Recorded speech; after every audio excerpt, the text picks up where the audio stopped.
think I saw you look at me. In fact, I'm pretty sure you want me to think I saw you look at me. That way you can catch me looking at you. But only if you look away as I start to look up and then you look back. Catch me in the act. You're sneaky. But I'm pretty sure you know that.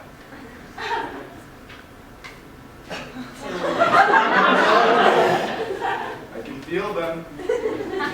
On the top of my head, deep brown, however piercing. I am a sucker for your eyes. And that plaid finesse. The way your waist gets swallowed by that flannel that fits you so terribly.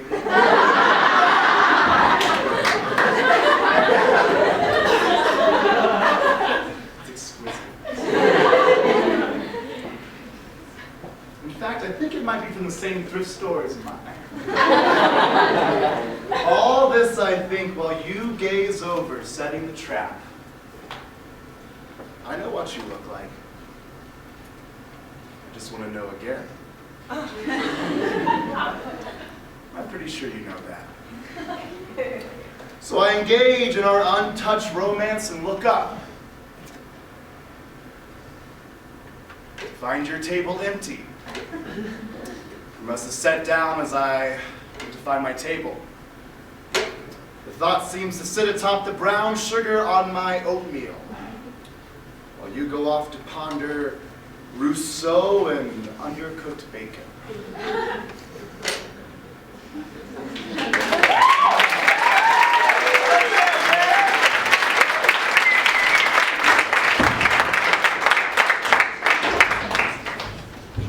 Hello, ladies and gentlemen, and welcome to Relations!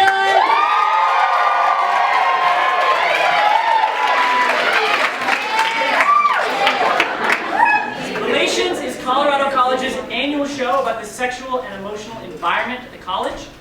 This show is for you. This show is about you. And perhaps most importantly, this show was also actually written by you because the entire script is composed of student stories that were submitted anonymously. And responses we got from the survey, which over 300 CC students answered. That's 20% of the Colorado College population.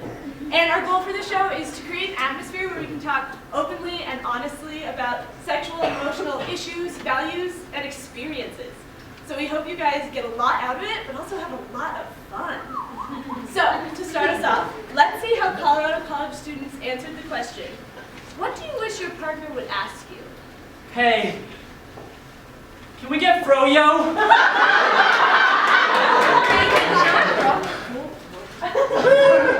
Hey, do you mind if I go get you a bunch of chocolate after you orgasm? Don't worry, I'll be back in 20. Want to spread paint on me and then give it to me? Can I please have the exquisite and possibly life-altering pleasure of eating you out? Oh, please! All right. Will you give me a blowjob? Do you want to drink wine and stay in bed all day? Should we try something interesting?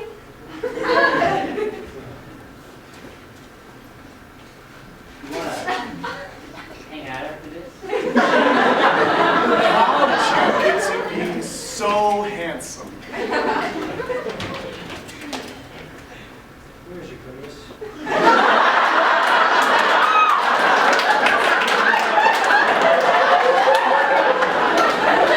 And now, what does our audience wish their partner would ask them? What would you like for dinner? Threesome? Hey, so I brought you Whoppers, Sour Patch, Rips, and toffee. Which would you like? Where did you learn that? Can I suck your toes for a long time?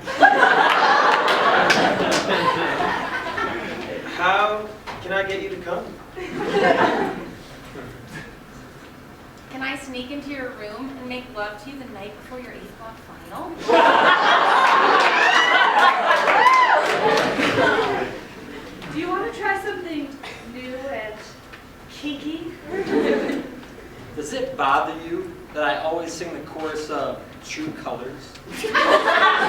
moment of climax.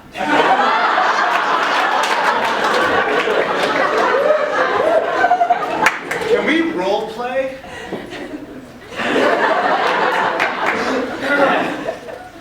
Lumpkin? What would you like me to do?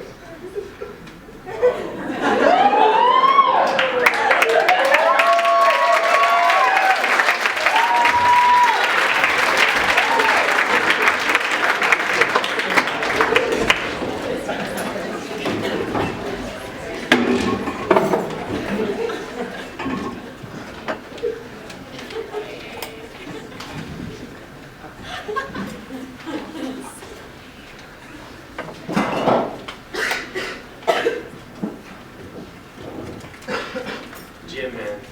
Got left off my back. There's this girl.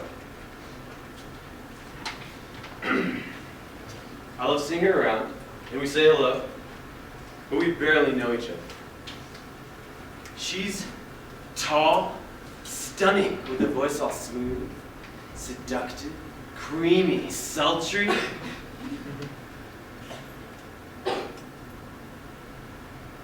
Ever heard her sing? I bet you have, motherfucker.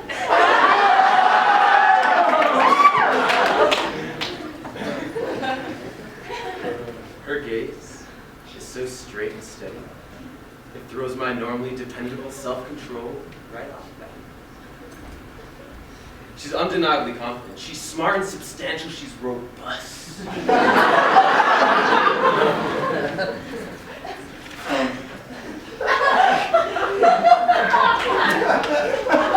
Corners of the mouth, they're often turned down. That brooding look. I want to know what she's thinking when she looks like that. I want to know what she's thinking all the time. She's such a mystery. I had a dream once. We were together in Calypso's Isle, and I played vulnerable Odysseus to her enchanting goddess Calypso. She carried pomegranates, sweet red wine, as she stood atop rocky cliffs overlooking the sea. We spent humid night after humid night making love. Suspended in the trees, surrounded by the smells of fragrant flowers, soft warm breezes, wetness, desire, sex, magic saturated every part of us, every heady moment we spent together. I want to love her like that. All night long.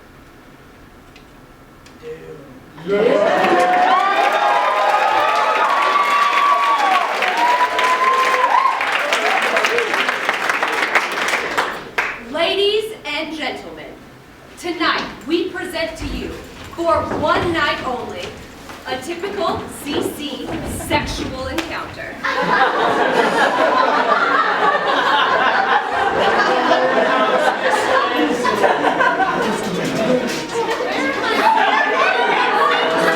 Lost all my spandex.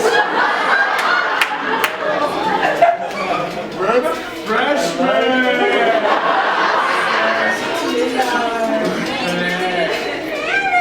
Not wearing underwear.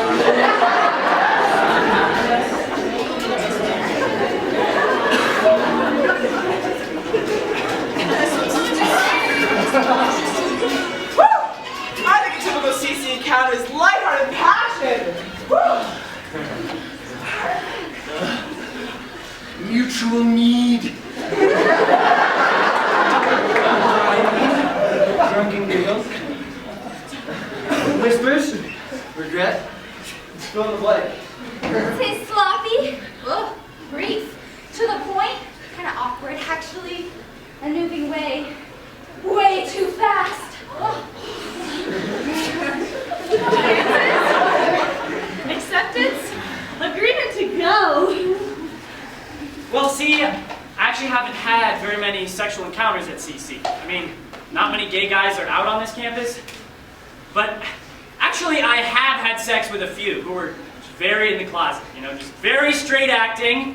But then, once my pants came off, they went crazy for, you know, dick.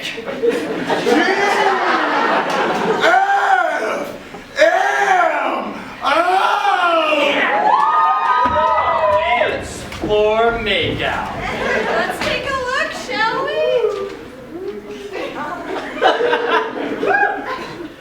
So, just sitting on my couch, unwinding, smoking some weed, when he walks into my room. He gives me that smirk, asks me what I'm up to. So he comes and sits down on the couch. We get a little too close.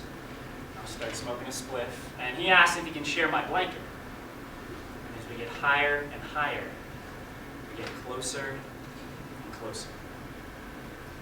And then he just looks at me with those sexy eyes. I can't help but kiss him. We make out so passionately and yet so tender. And then I go down on him, giving him a blowjob he didn't even know was possible, before he finally fucks the hell out of me. And then, we roll another split. I lean my head up against him and I run my hand through his chest hair, and we just drift off to sleep. Just like that, just watching some 30 Rock. Let's take a look at this DFMO. I'm not sure there is any one typical sexual encounter. Some are sweet and romantic. Some occur from spontaneous drunken run-ins. Some in the mountains. Some funny. There really is no typical. Woo! How drunk are you right now? I've only had 2 beers, promise. Are you usually wasted when you're hooking up with someone? As a freshman, I would have said 100% of the time. But not really anymore. Before I had a girlfriend, I would have said all the time. But now, it's not really a factor in my relationship. I really wish that alcohol played less of a role in my hookups. Pretty close to 0. It's not that I'm against drinking. It's just, I'm not that into it either. According to what we got in the survey, a quarter of students said that alcohol was involved 1 to 25% of the time, and another quarter said it was involved 50 to 75% of the time.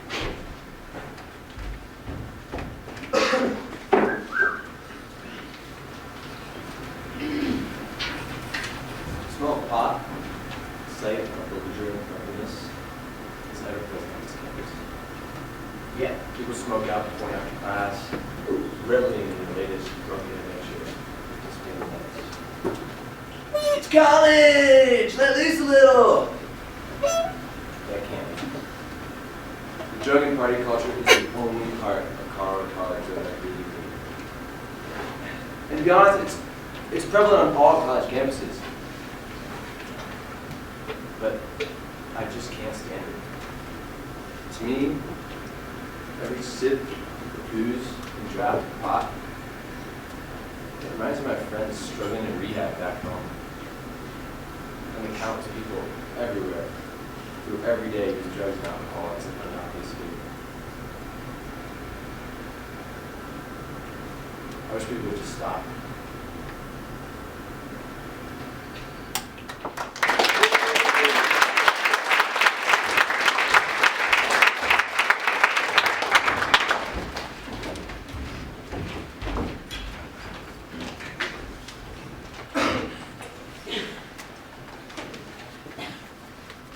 All right, welcome to New Student Orientation Week. We are your senior discussion panel. We're here to answer any questions you guys might have about CC life in general. So let's go ahead. Yeah, let's start right now. Sorry. It's cool. Sorry. Hi. So I guess I was just wondering, how prevalent is the hookup culture on campus? Good question. Well, okay, I mean, I personally think it's a fucking racket. I don't know. I think if you're looking for it, you're going to find it. It's a self-fulfilling prophecy. The block plan is intense, and that intensity also translates to the intensity of the hookup culture. student, and it was way more of an issue in my old school. But still, it's kind of gross. Yeah, but, why don't we try to restore decency to the CC hookup culture? The hookup culture is different in the queer community. There's fewer of us. I've actually hooked up with more people than most of my straight friends, but if you're out on a Saturday night, it can be really hard to find someone to get with. As an RA, one sees. Fuck the hookup culture. Well, it's there if you want it, and there's also a dating scene if you're into that.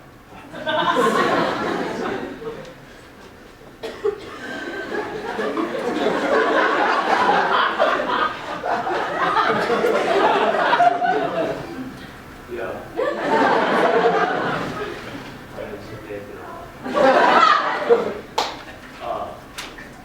I was reading the Pathfinder, and inside, when they asked CC students what they want from a sexual experience, 85% said fun. Yeah, I read that too, and 75% said that they wanted sexual satisfaction. Hi, I'm Roger. I actually played out with Pathfinder.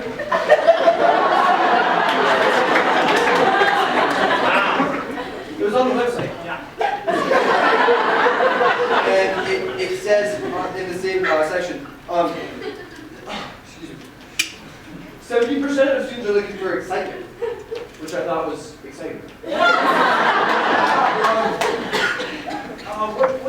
What are you guys looking for in a sexual encounter? Like us? Yes.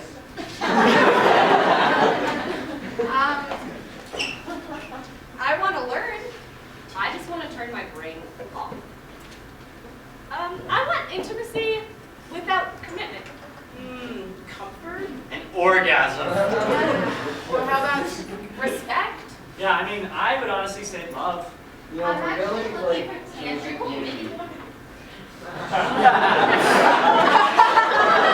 Well, I had a thought on this actually. I'm sorry, I had a thought on this.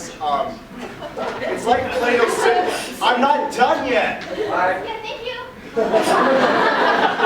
It's like Plato's Symposium says. I just want to escape into temporary wholeness with somebody else, Hey guys, we're actually gonna have to cut this off. We're out of time, and I know there's only one of you left here, but we actually have a slack writing workshop planned.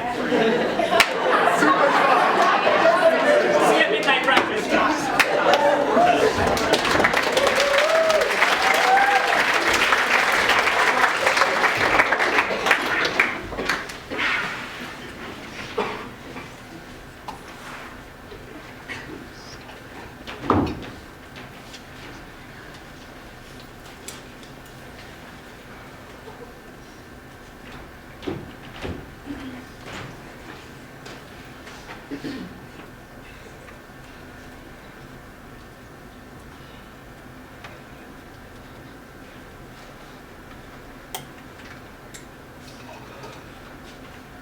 If I can do this. I'm too nervous. I'm really bad at this. Yeah, I got this. God, I hope she's not busy. I really want to see her. Come in. Hi, Liza. Oh, hi. Oh, hello.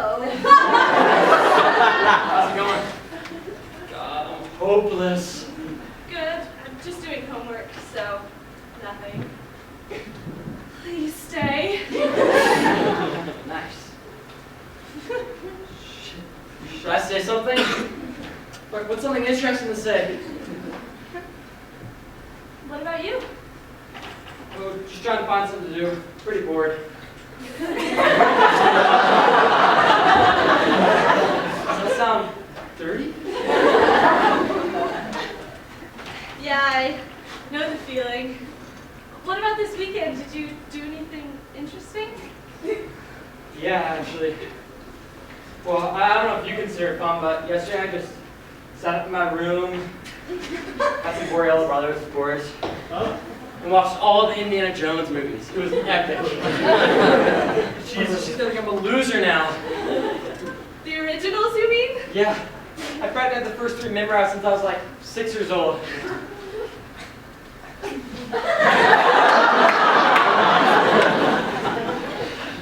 Do I sit now? Where do I sit? This standing's awkward. Well, that's either impressive or just very, very sad. Who am I kidding? Love his dorkiness. God, I have to stop staring at his lips. Control yourself, woman.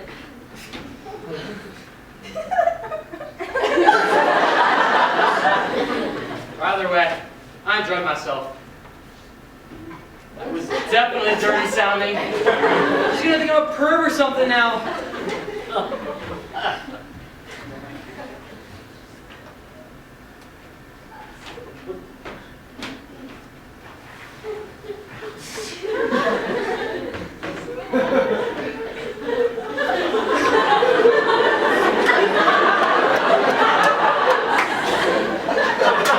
Shit! This is turning into an awkward silence. What do I say? So, how's that bio major come in? Fine, I guess, but not nearly as interesting as your little contributions. Oh my God, is he thinking about me? I'm sure.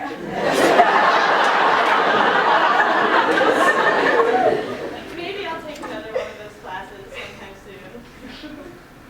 Man, this is like the first block this year we haven't had a class together, huh? Yeah, I know. And I miss seeing you like hell.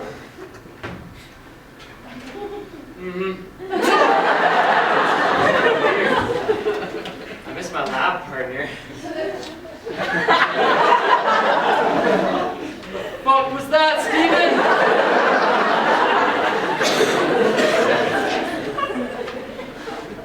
What's this? Oh, what's the fourth Indiana Jones movie? Oh, shit, I forgot I rented that. And I really need to watch this before I have to return it. You want to watch it with me? Please say yes, please say yes, please say yes. Yeah, sure. I'd love to. Keep it cool. This could happen.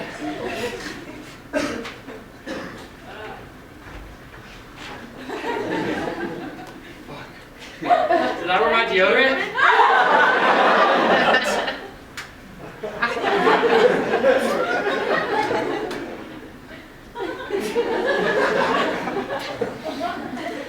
Is this considered forward? I mean, no. We're friends. Friends get together on the same bed and watch movies. Right? Have you seen this before? Yeah, I mean, no, I don't think so. Never seen it, but I've heard it's a great movie. Of course I've seen this movie before. It's terrible. Why am I so nervous? I've done this before, no problem.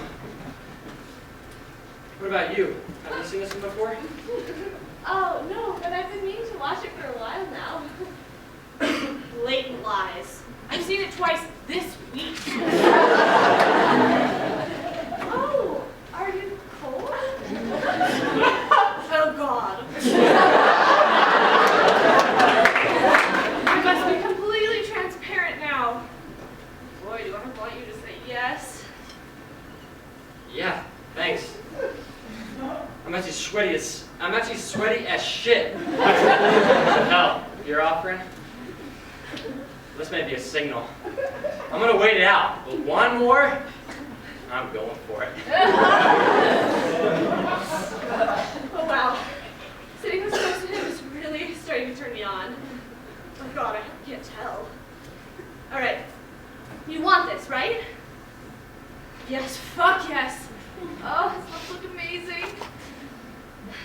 But I just need to know if he's interested. No big deal.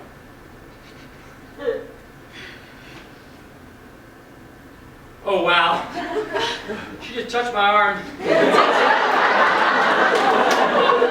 Intentionally, it seems. She's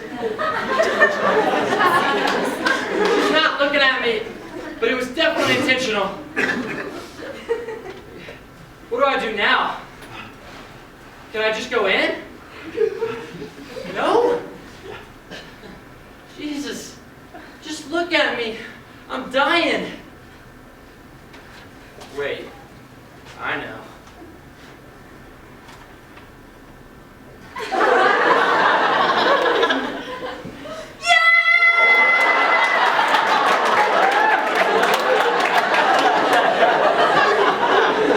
This is going to happen. But what do I do now? I'm gonna let him make the next move. She's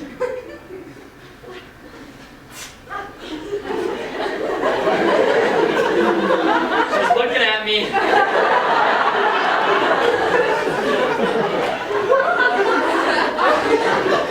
She's still looking at me.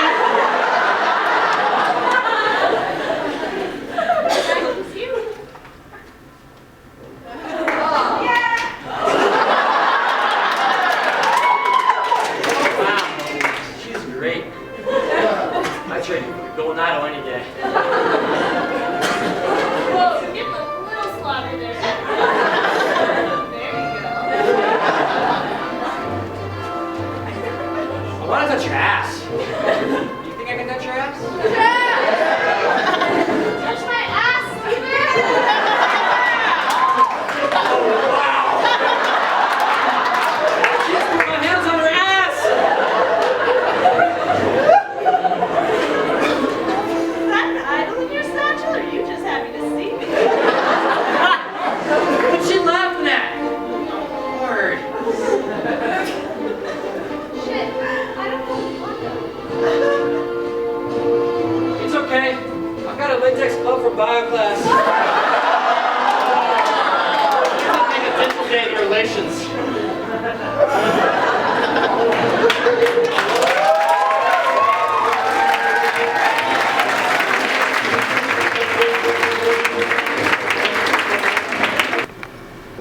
I'm gonna let you all in on a little secret. A gay secret. Gay. You see, at a school like Colorado College, you only have a pool of about 10 actual, honest-to-God, gay men. Needless to say, if you want to get some, you gotta be a teensy bit creative. Me, I've developed a system to determine if that certain guy who seems a little more curious than the rest of your straight friends might be a suitable candidate for some good old collegiate sexual experimentation. All right. Your first step is to isolate. Invite your buddy over for a little quality one-on-one time.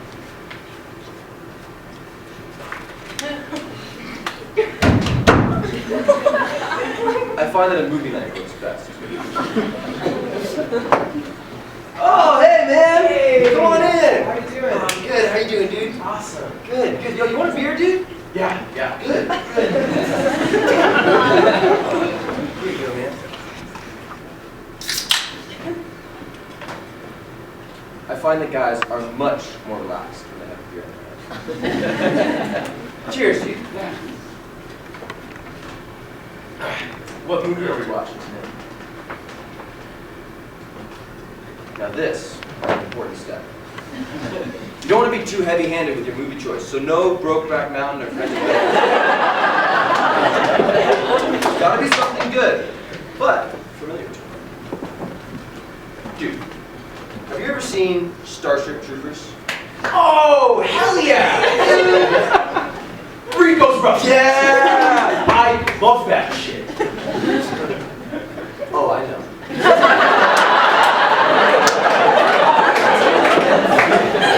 See, sorry it's so cold in here. I think our heater's broken or something. Now this is an easy step. Warm him up. As you and your buddy settle in to watch the movie, casually offer your friend a blanket. But be sure there's only one readily available, because you're going to need to share. Dude, you want this blanket, man? Yeah. Here you go, dude.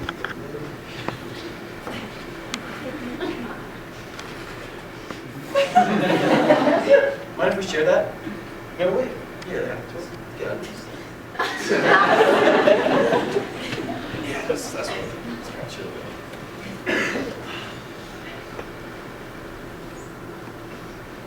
Here's your chance to initiate contact. As you're sharing the couch, sharing your blanket. Slowly, nonchalantly, ease your leg up against his.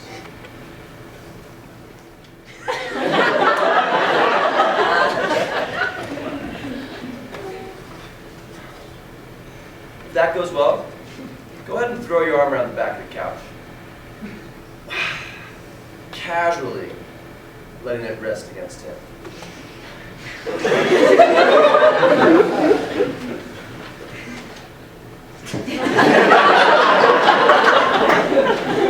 And that, my friends, that is the look you want to see. The insanely adorable, blushing smirk that says, "Oh my." I've never done anything like this before. This is your chance to make your move.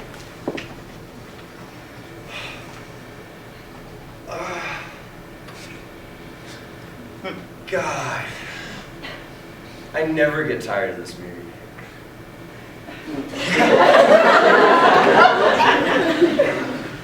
I always forget that Neil Patrick Harris is in that.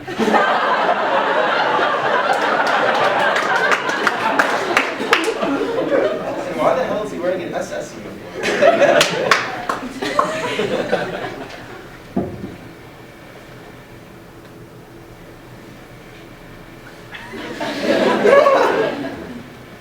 What?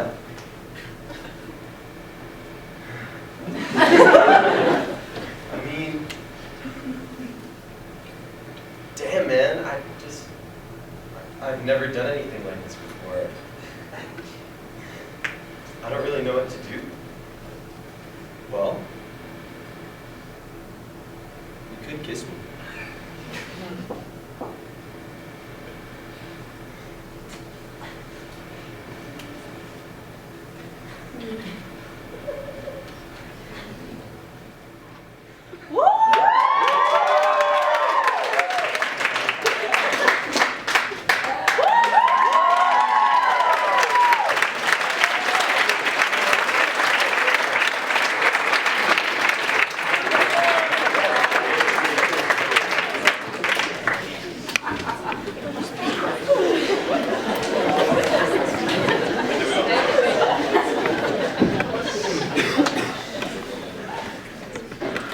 Yeah, there is something I wanted to tell you guys for a while.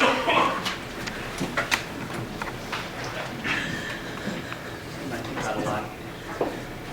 Just like, on the weekends, my friends are getting ready to go out, or just on Sunday in the omelet line, or at brunch, just listening to what happened the night before. And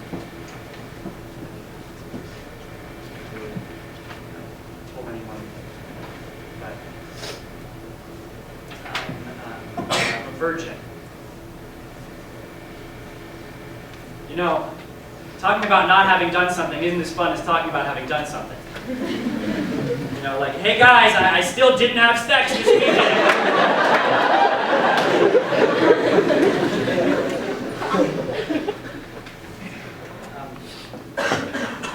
I really don't feel comfortable bringing it up.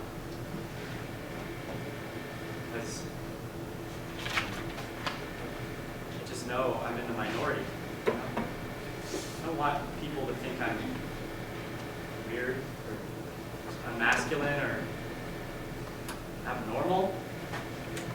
I don't want to think I'm abnormal. So, when people bring it up to brag or bemoan or whatever, I just stay quiet. Sometimes I wonder, what's wrong with me? What's wrong with me that I don't want to do what everybody else seems to want to do? And I mean, my reason for being a virgin is quite simple. It's not that I don't want to have sex. I just don't feel comfortable doing it with someone until I'm already emotionally close to them. So I've just been waiting, for the right situation. The right person. Great. I think everyone has something like this. I mean, something they keep down. Something they're ashamed of. For example, at parties, I might zip my lips when people talk about sex, because I've never done it, but, the guy next to me, he might want the subject to change too. Because he's ashamed about having sex, or just he's ashamed about the way he lost his virginity. And there's nothing wrong with just following our desires, doing what we think is right. So, why are we all so ashamed?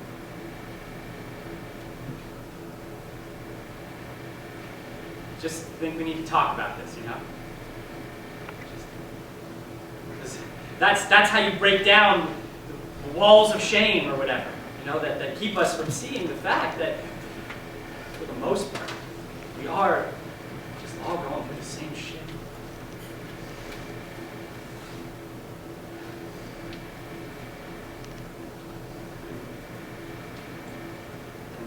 About the term losing your virginity. When I do have sex, I don't want it to be an experience of losing anything. I hope that when it happens, it feels like I'm gaining something great. The only thing I want to lose right now is my shame.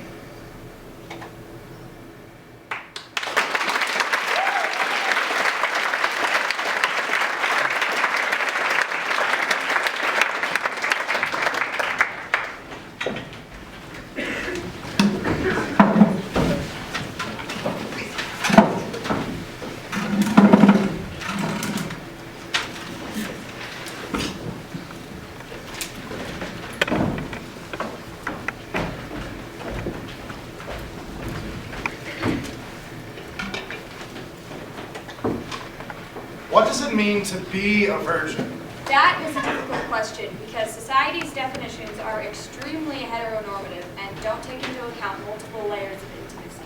In fact, most of the responses we got to the survey defined virginity as Vaginal penetration. Penis and vagina. No P in the V. We define virginity or sex as purely penetrative or limited to specific genitalia. Where does that leave other acts of intimacy? Where does that leave members of the queer community? Isn't it interesting that we label ourselves as virgin or not a virgin when we don't even have a working consensus on what virginity means? In fact, 1 out of 5 of our survey respondents identifies as a virgin. So, what does virgin mean? And what purpose does it serve to label someone as a virgin or not? we don't have any working medical definition of virginity. So, what are some of our social definitions of the word? These are from the Merriam-Webster Dictionary. An unmarried woman devoted to religion, an absolutely chaste young woman, an unmarried girl or woman, a person who has never had sexual intercourse, a person who is inexperienced in the sphere of activity, or a female who has never copulated. Synonyms include maid, maiden, chaste, unpolluted, unalloyed, unadulterated, fresh, new. Antonyms include mixed, adulterated, defiled.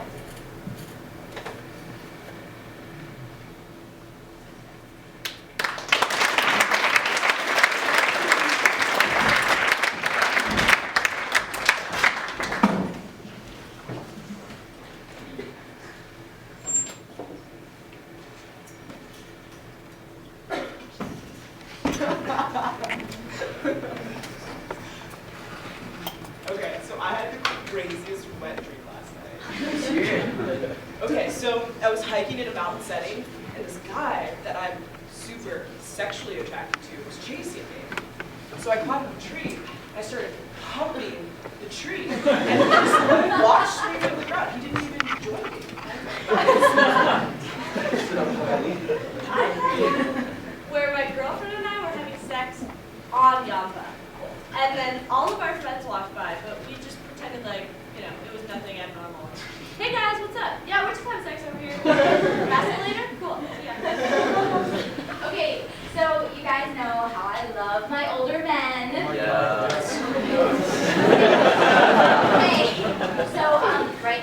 my god, I'm the sexiest professor. He's like 49 and gray, just a little bit salt and pepper. And well, I'm just gonna let you fill in the dots. I had a dream that my penis was penetrating the actual Grand Canyon.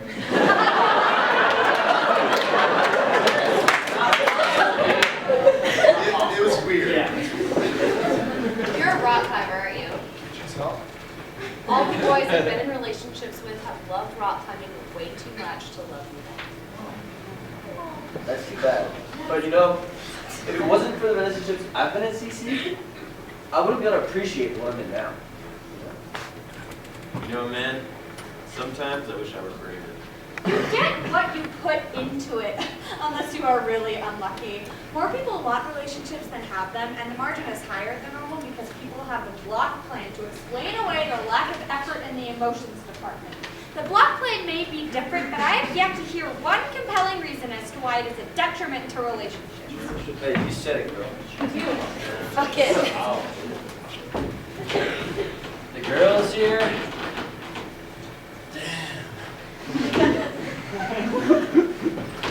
They're beautiful and fun, but they'll let you down super hard sometimes. Boys too, ma'am. You know,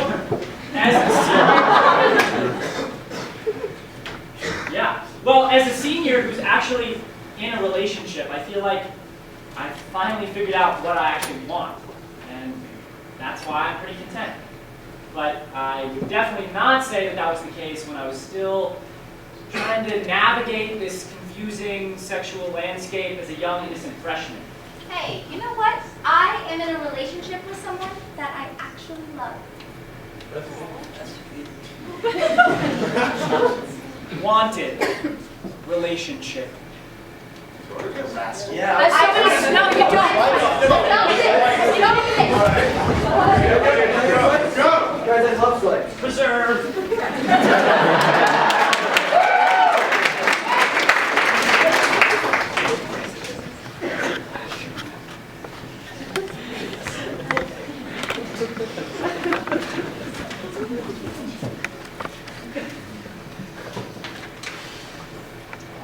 Seems now that I'm unwanted, you don't want me.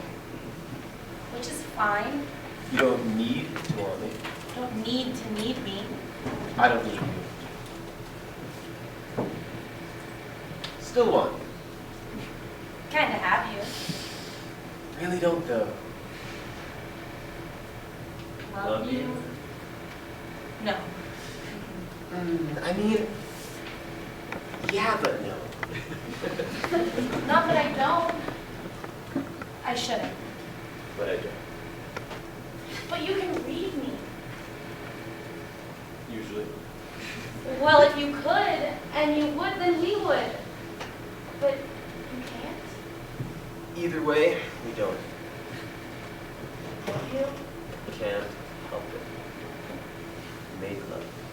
Not us. Sex. Fucking Bunnies. frustrated bunnies. Down your rabbit hole.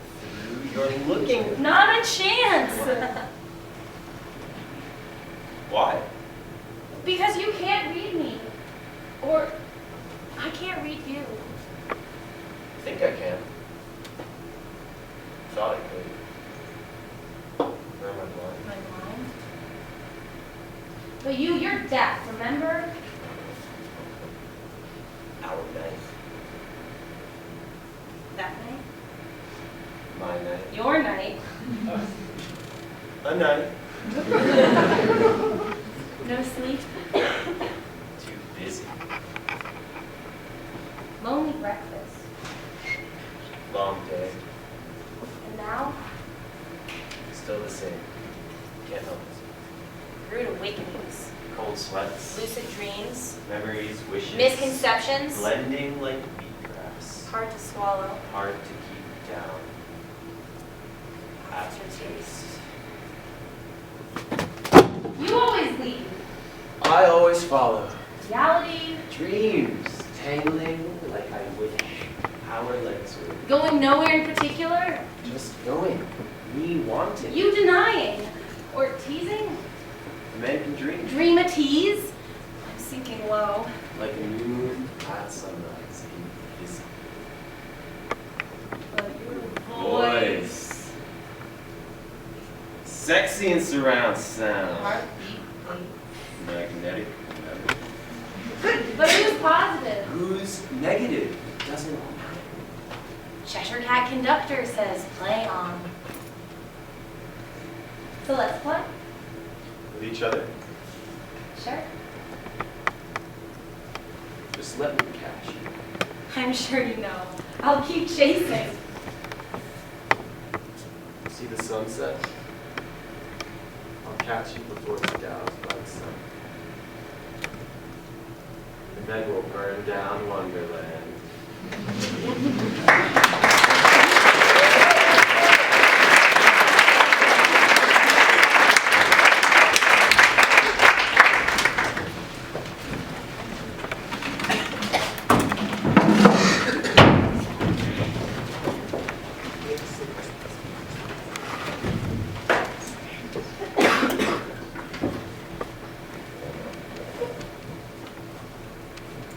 I don't know where to begin, or how to start. Well, I'm gay. But I have not accepted that yet. I am ridiculously gay. I am ridiculously closeted, and thus I can't have sex with women. It doesn't work. And I won't have sex with guys, because then everyone will know. Now, I've only recently realized I've only recently accepted the fact that I am gay. I always thought having sex with a girl would just happen. But it didn't. You know, it's very confusing just being emotionally into girls and then physically into guys. I have been trying to become just a regular, straight college student. If I could help it, I'd never have sex with a guy. But at this point, I might go crazy if I don't do something. Ideal circumstance. Well, I'd say ideally, I'd be hanging out with a guy. But then I don't know how to take it from hanging out to making out. Okay, for starters, it would be with a girl, not a guy. I don't even know. At college, to fit in, the ideal situation is that we'd be drunk at a party. And then I'd go back to her room, and we'd make out, get naked, and suck, lick, pull on, finger each other, and have sex. How do I know if he's gay? How do I know if he's into me? Especially since as far as everyone else is concerned, I'm straight, right?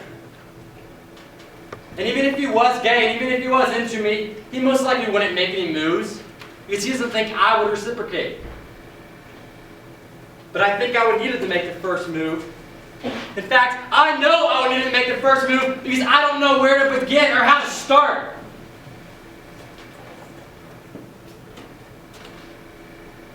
If I were to tell people, then I would become that gay guy. But then they would know I was that gay guy. I don't want to be that gay guy. I wish this would all just disappear. Would he kiss me back? Or hit me? You know, I've been giving myself timelines for my entire life, trying to convince myself that one day I would start liking girls. I never started. Now, I'm 22, a senior in college, and guess what? I still don't like girls! This is a joke. Joke! I'm angry at my friends, my parents, and sister for what they will think when they find out. I'm angry at the moment I tell them I'll change their minds and become somehow less real. I have a natural instinct to love. I'm tired tired of feeling wrong. It's a lie. I lie. I'm a liar. Just want somebody, Anybody, say something. tell me. That it's okay. To tell me that you'll love me no matter what. I need to know that I am not alone.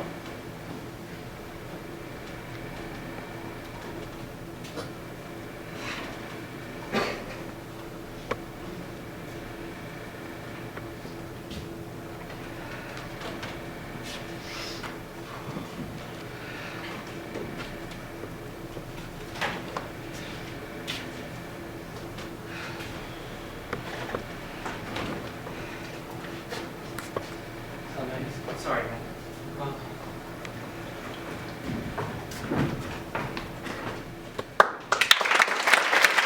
I'm right out of my sleep. I'm just sleeping.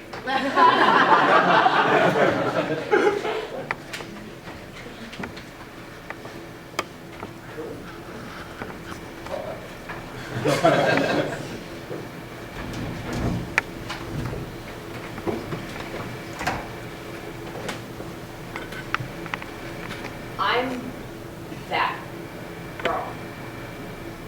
The one who lives down your hall. The one you hear rumors about, who makes you nudge your friends when I walk by. You've all heard it around campus. I might just be, gay. But you and your friends just can't quite bring yourselves to believe that I might actually be a lesbian. I'm too girly, too friendly, too normal. But I do always have that one girl over. A lot. Well, it's true. I am girly. I'm pretty friendly. I'm as normal as all of you. And I'm straight up gay. It's Friday night, and the campus is abuzz with the sound of weekend plans unfolding. 3 hours till midnight breakfast, and I'm in a friend's room pre-gaming and listening to music. Above the bumping bass line, I hear one of my friends gleefully yell, "Let's go out!"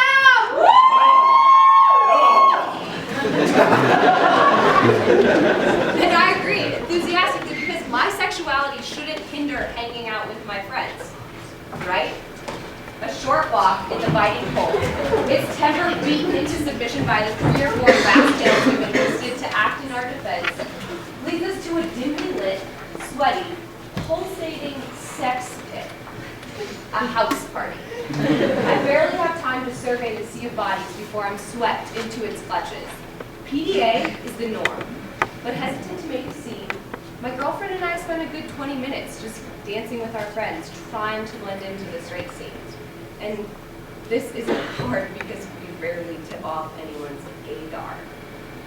But I start to notice my friends and my peers becoming more and more influenced by the sexually charged atmosphere and the contents of their red Solo cups, and my inhibitions begin to fade. There really is no reason why I should have to abstain from dancing with my girlfriend. I mean, this is CC, known for its liberal campus and accepting student body, right? So I move in closer to her. And we know already that people are starting to look at us a little differently, turning and whispering to their friends. But we shake it off at first because obviously it is more unusual to see a gay couple dancing than a straight couple, and maybe they're just a little curious. Eventually though, looks turn into stares that are held for far too long, and we can feel pairs of eyes burning onto our backs. It's like a storm rising around us. Whispers become more audible, and previously subtle gestures in our direction become more blatant. I suddenly feel out of place, as if I'm on a stage performing in a freak show where the laughing and the clapping is at you and not for you. But why? Everyone around me is just dancing with the people they're attracted to. I'm just dancing with the person I'm attracted to. Yeah, we're both girls, but this is CC, right? Still hoping to just have an ordinary night out with friends, we let it go and just keep on dancing. And at some point, I lean over and I kiss my girlfriend. And that is when the shit really hits the fan. The previously subtle storm of whispers and gestures turns into a full-on hurricane of noise and motion as I find myself accosted by a handful of my male peers who are under the faulty impression that this display was meant entirely for their pleasure. That was hot. Hey, let's see that again. One guy asks me to dance by wrapping his arms around me and thrusting himself on me. I have to explain that the woman I'm with is someone I'm with. Like, with. Wait, you're gay? What a waste. I mean, it's not like I'm not flexible though. Why don't you both come? I feel my temper skyrocket because I know that if I were with a guy and he was my boyfriend, this whole thing would be dropped. But since I am with a woman and no one is the man, then how can it be real? As long as my relationship can be understood as just a performance for male pleasure, we're in the clear. But as soon as it's apparent that we're actually involved, it's no longer acceptable. In fact, it's offensive. I guess my relationship isn't really about my own desire, is it? And these stereotypes are not only reinforced by men. I can't tell you how many times I've had girls I barely know react with, You're with a girl? But, I mean, you're pretty. as if a woman should only date another woman if no man will have her. Even some of my friends seem to have blocked out the fact that I'm gay and in a relationship. Did you see that guy? Man, he was checking you out. You could have that, girl. I'm constantly forced to revalidate my same-sex relationship to them. But you're basically just like friends with benefits. Or, I mean, don't you get bored? It's not like you can actually have sex.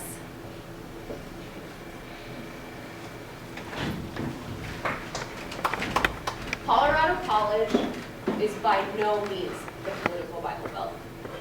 But still, I wonder, are we all actually as liberal and open-minded as we like to think we are? Or really, do the masks that alcohol and nightfall provide just bring our intolerance to the surface? And what kind of community is this? What kind of community is built where being gay isn't even tolerated in the same spaces where straight displays of affection are praised, are expected? And why aren't people talking about it? Because every time I go out, I'm forced to make a choice. Will I just stay in and surrender my entire social life?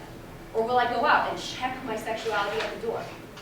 Or will I refuse to hide my sexuality, my relationship, myself, and in turn be forced to endure the relentless disrespect and humiliation by my peers?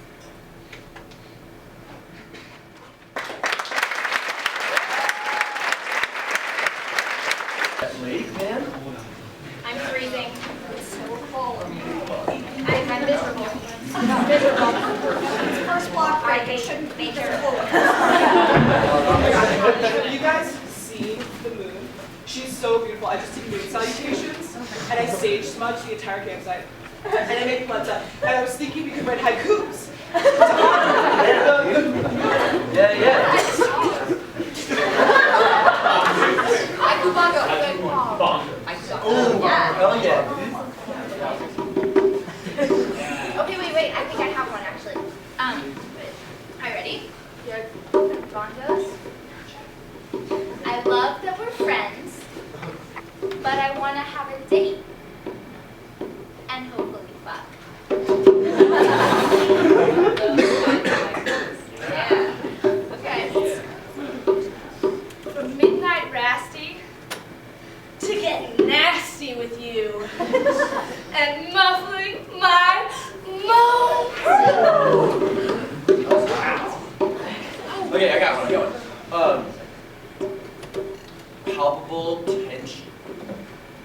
My body pulses outward.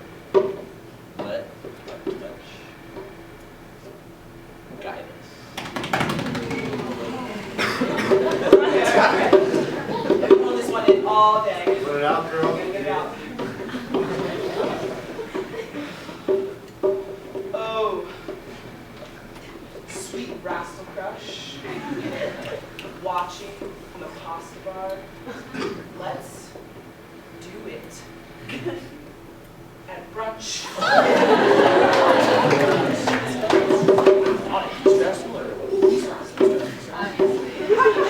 I am so sorry that I mauled your freshman neck. With lots of hickeys!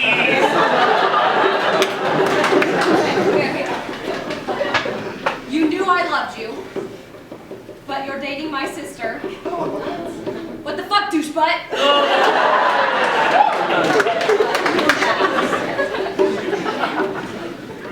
You should really know. Your own face drives me insane. I can't be contained.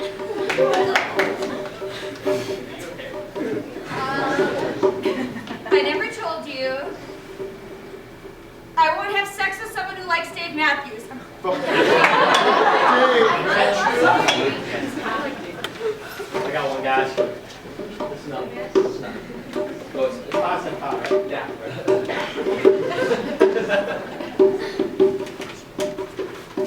Your touch was perfect. Your sex was so creative. Who else will compare?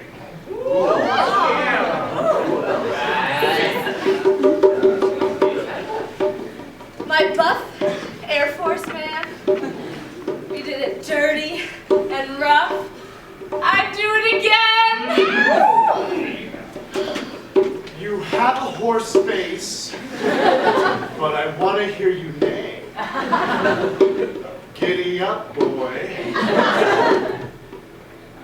Hey.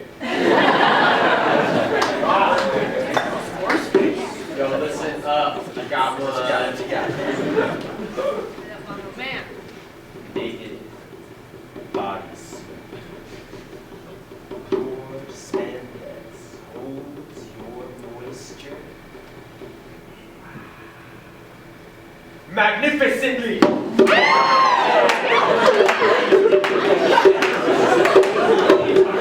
Great. It's freezing. We did it. It's cold. I Colorado. don't come back in 5 minutes. Wait, is everyone going to bed? Am I the only one who's tripping, really?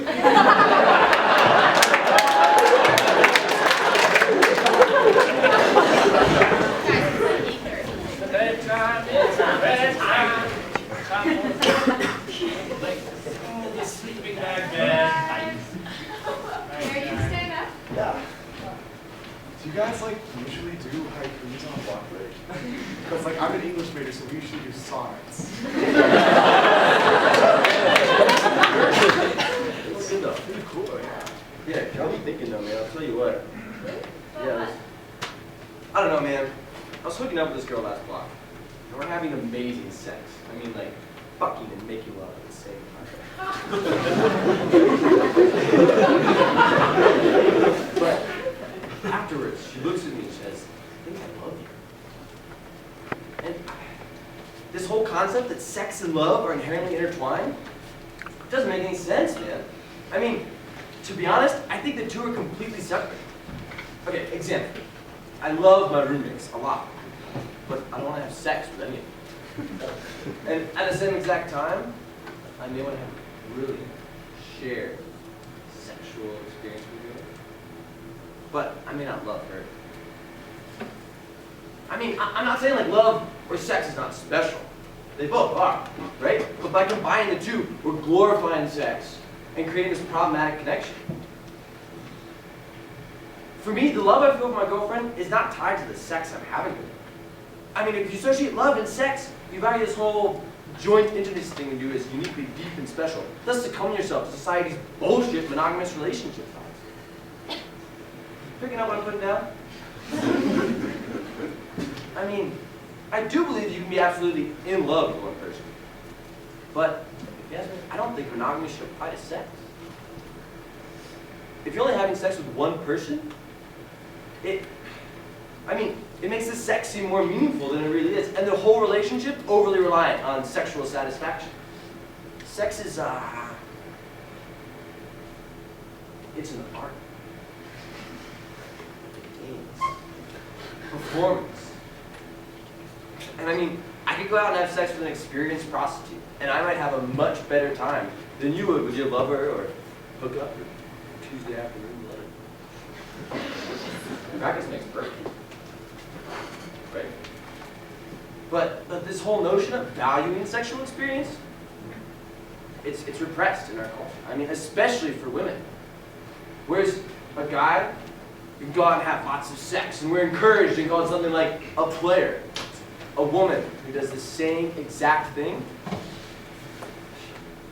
she'll be called a slut. Me, I value a woman's sexual experience. You can't know what you're doing in bed if you haven't been there with at least a couple of people. Okay? The more you do it, the better you get. Too often I think guys are afraid of women with sexual power. But, let's face it. There's nothing more intimidating than sex. No nonsense. She knows what she wants.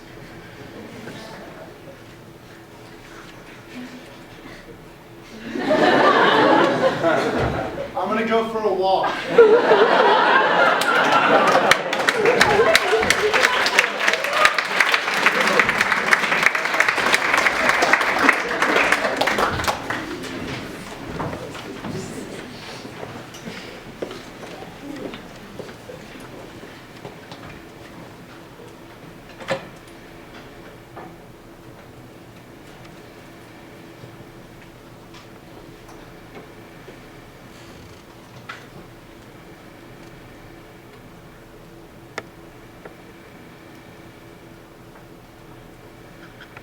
Passion caught me off guard. Suddenly I was afraid. I think I looked afraid. I couldn't close my face off. Not now. Everything happened so slowly. A minute stretched so it floated in time.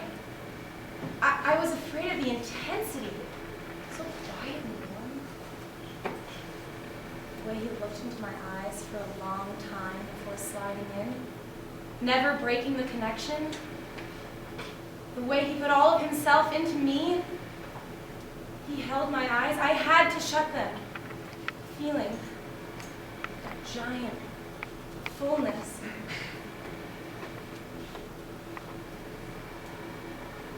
He said small words to me, gentle things, guiding, surviving, asking and asking. I had to say something coherent in reply. Good, I said. I called out his name like a lost wanderer.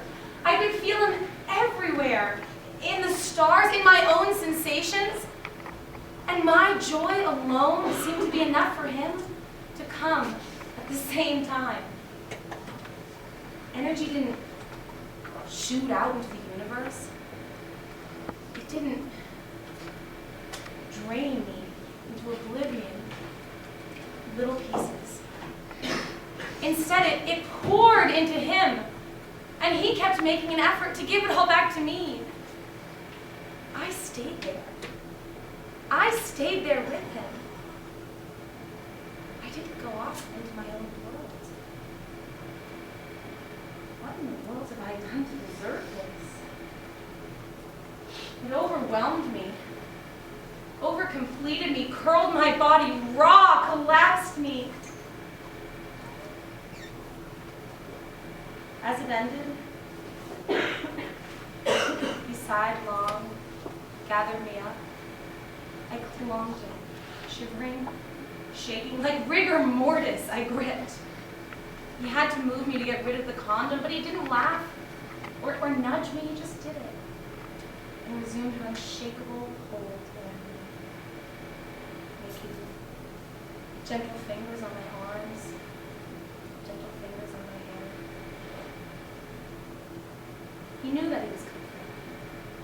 We stayed that way for a long time, until I was calm. I passed from calm to content. He felt me relax against him, smiled quietly, kissed my ear.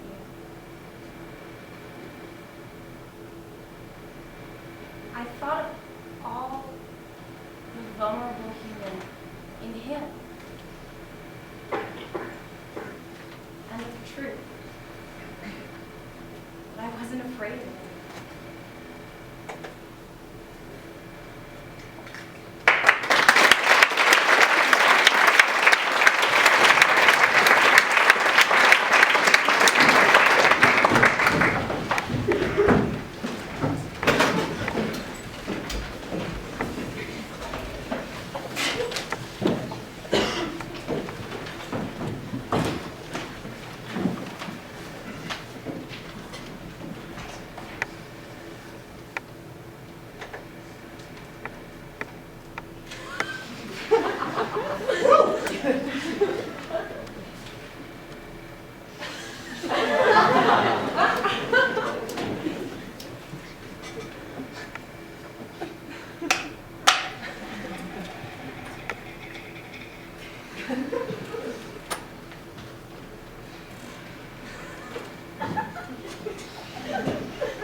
Colorado College students, answer the question.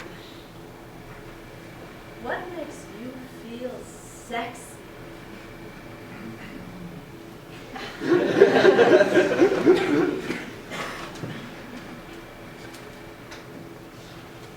Right after, good G&T and some jazz. But I'm dry humping you and kissing you all over.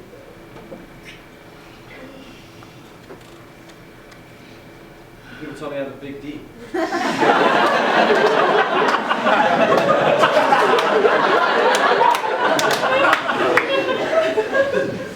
I often feel sexy when I'm wearing a nice waistcoat, when my Prince Charming hair looks just perfect, when I meet someone who turns me on.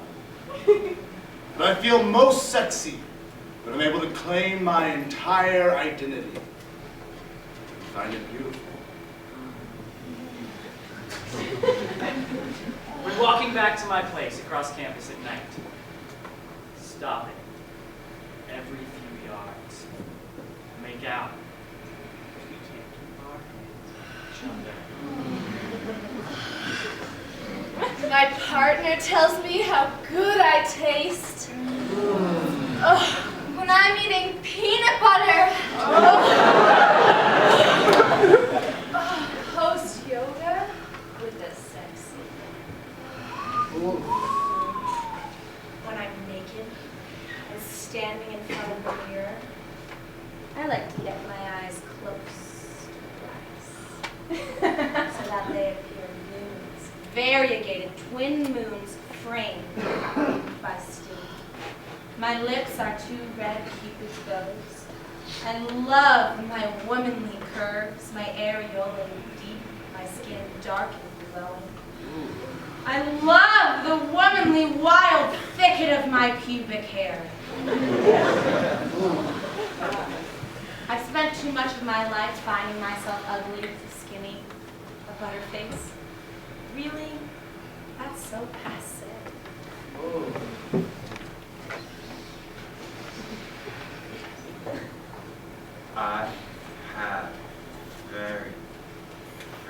sensitive nipples. I like it when they get the attention that they're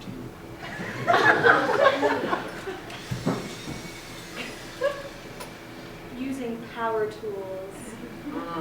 Or when I'm wearing heels. When I'm drinking wine, listening to Bobby D and dancing around in this bra. During sex,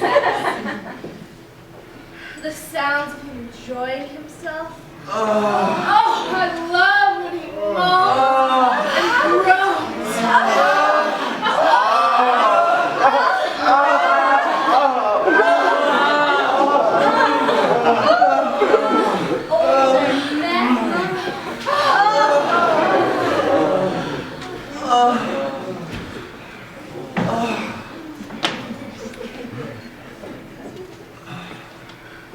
Cooking pancakes. Naked.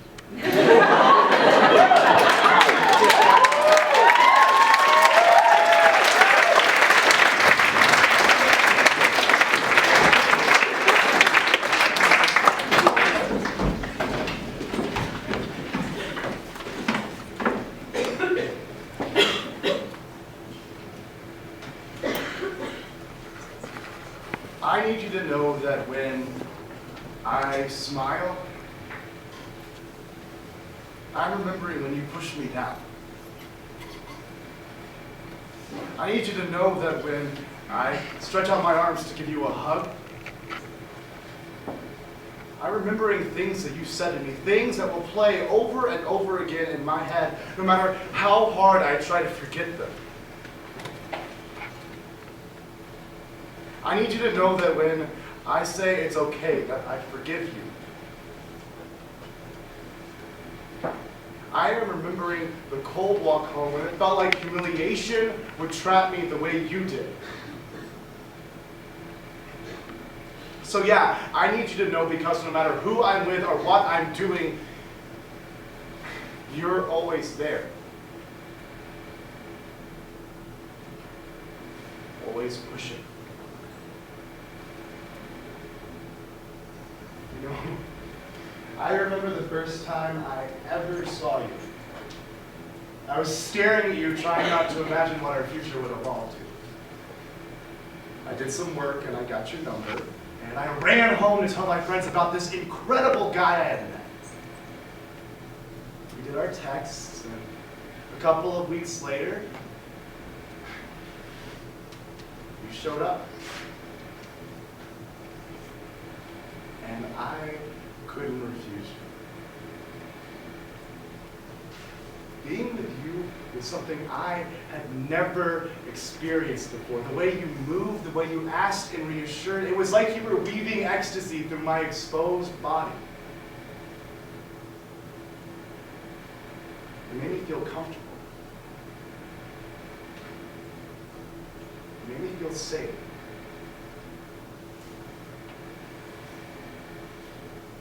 How quickly before you took it all away.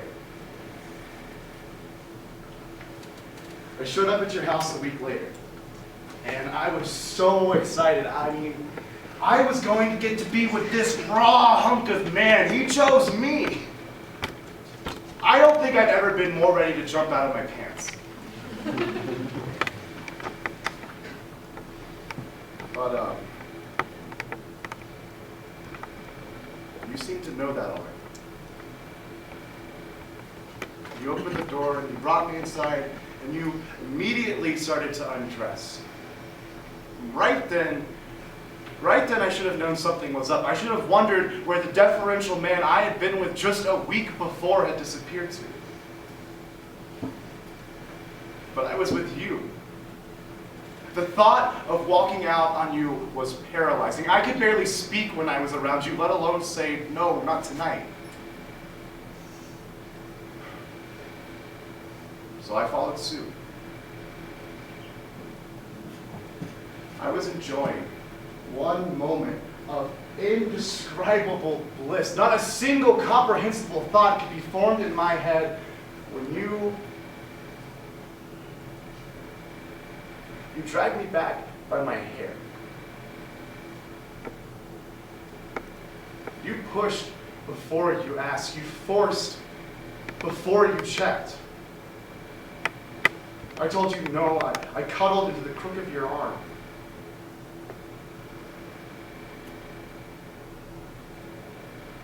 The way you grabbed me, the way you threw my arm over the bed, leaving my body no choice but to follow, was humiliating. You told me cuddling wasn't your thing. Sure, okay, I said as I crawled back into bed. And again, your hands were on my shoulders. You forced after you asked. You pushed after you checked.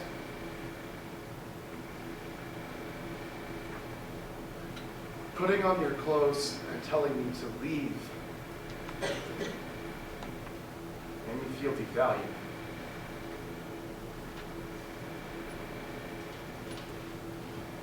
But it wasn't.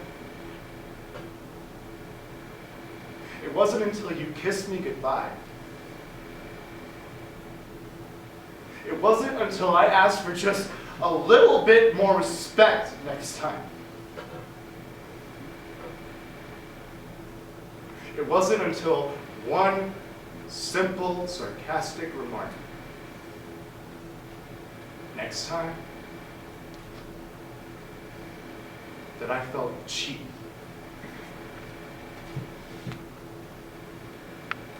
So yeah, I need you to know that no matter who I'm with or what I'm doing,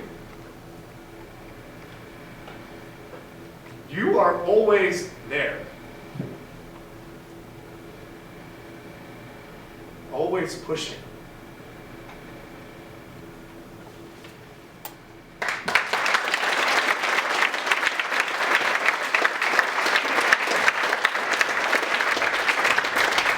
When? And how much did you drink? Police record, stale air. Still breathing. Wake up. Wake up. Try to remember. Won't. Whose body? Certainly not my body. Not my body. My body is Fine. I'm Fine. Am I breathing? Nurse smiles. I found a bruise. Success. Finger poised for entry up my ass. Pills. Slide down. Slugs. Thank God you got this in time. Thank God. Slamming down my throat. Bile burning. So lucky. Leaking. Hold it in. Holding. Victim's room. I not. It's not long. Churning, making butter. I not like you.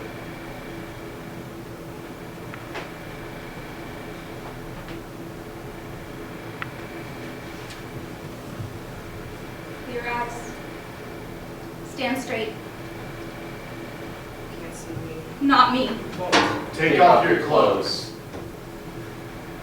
Spread wide. Pee here. Sex often. Drink much. What a shame. Shame! Trying to sleep now. We need to sleep. Wake up. Wake up. Black out. White out. Guilty memories. No good. Can't remember. Best to try to forget. When did my business become yours? When did my body Whose body?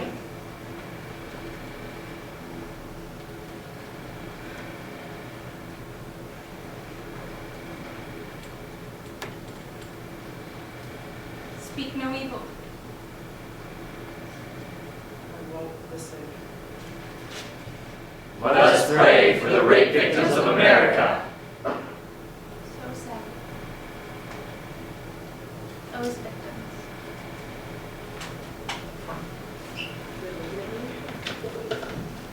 Tracks on my arm, Cuts.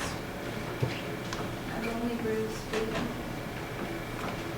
Faceless. Case dropped. Lack of evidence.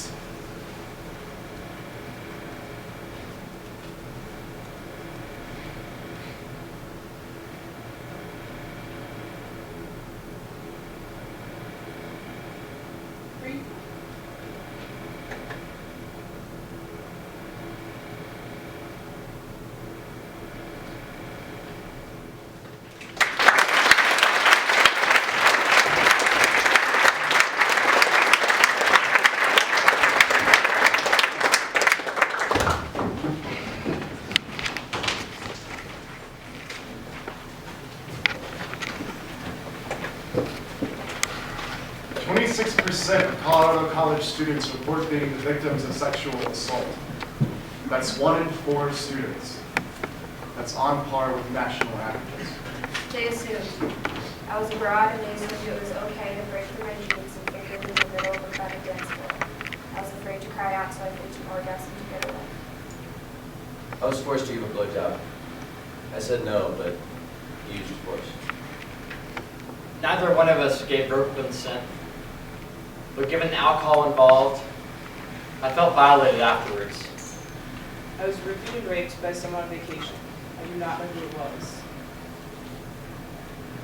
I was aggressively pinned down and told that he was going to fuck me without a condom on. And I was able to push him off before. In the middle of the day, he locked me in my room, told me to get on my bed and peck at my skirt. He spanked me a few times pretty hard for being sexy. I tried to get home. He made me stay and say I was sorry for being sexy.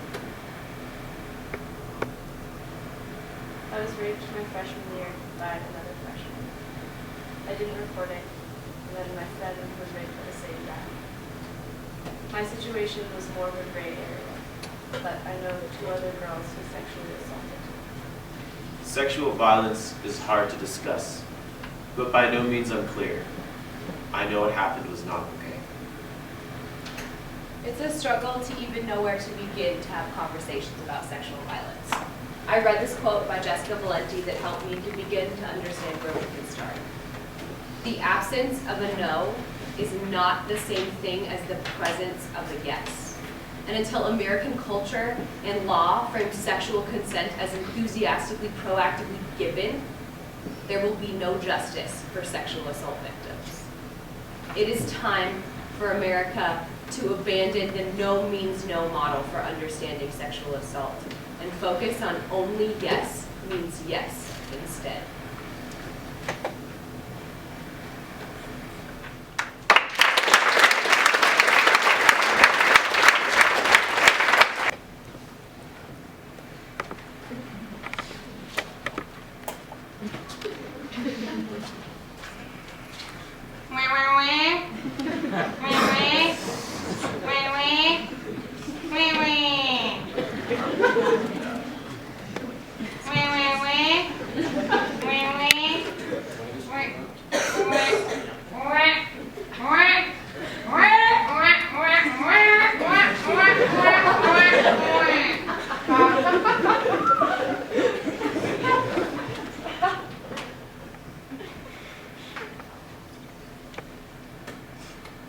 God, you know, sometimes I wonder, do CC students ever have fantasies that are actually relevant to their major?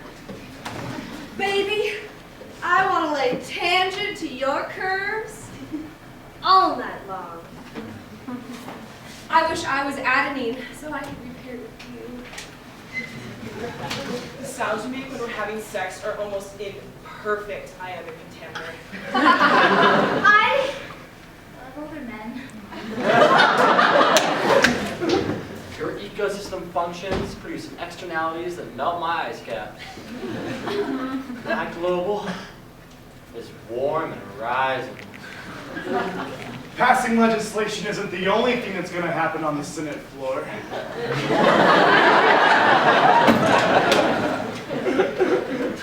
Well, you see, the thing is, I'm actually a double major, but my fantasy really lies with the classics. I mean, ancient Rome. Think about it.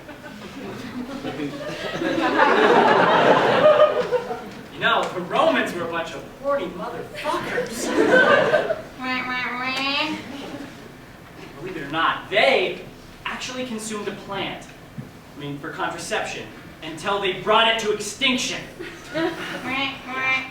So, sure, you do have to get past the lawlessness, the constant fear of being enslaved, the sheer brutality, but, doesn't the romantic setting, the architecture, the exotic, shrouded in myth, doesn't that sound like the sexiest place ever? You know I'm right. So I picture myself as an accomplished Roman general from a well-known and well-equipped Roman family. And at this point, I've just vanquished an army in some distant corner of the empire, for which I have been rewarded with a villa. Thank you. A villa. That's enough, thank you. On the southern Italian coastline. Gorgeous. Now, I am tired. I'm weary from the battles. I wish to retire here. Thank you.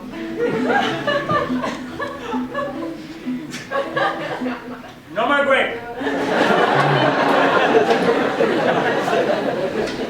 So, one day at the coast, Venus descends. Venus descends from the heavens wearing a silky, translucent toga. She's a goddess. She doesn't even need functional clothing. Okay, now I want you to try to imagine this with me, all right? Picture the Venus de Milo, but in the flesh. And if she had arms.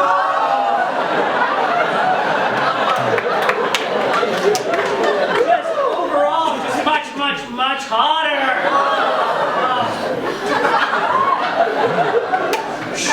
So, she guides me to a bed with a view of the sea as the weak come in submission.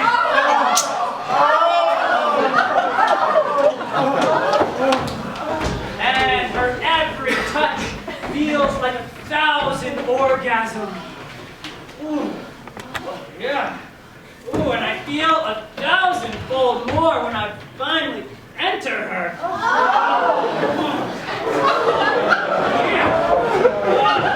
She may be a goddess, but she succumbs with pleasure to my own lightning rod. We become equals in the act. The steaminess of our lovemaking sets off Mount Vesuvius.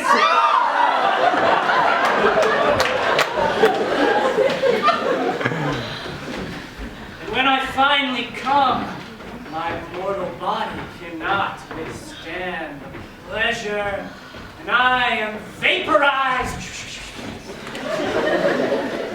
My soul comes to take its place in the Elysian fields, to feel the most heavenly and supernatural orgasms for eternity. Now, I will admit, this may not be the most feasible fantasy to do in the average bedroom.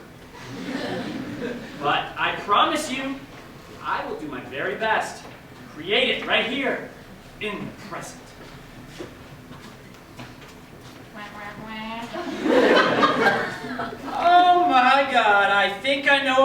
thesis is gonna be about. All right, class, that marks our break. We're going to take a 10-minute intermission break, coffee break. If we return in 10 minutes, we have a little bit left of the show class. Let's look alive, everyone. Stop snoozing.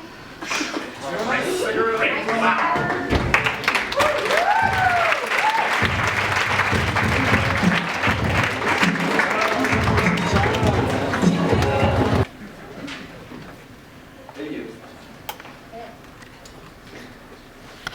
What's your place?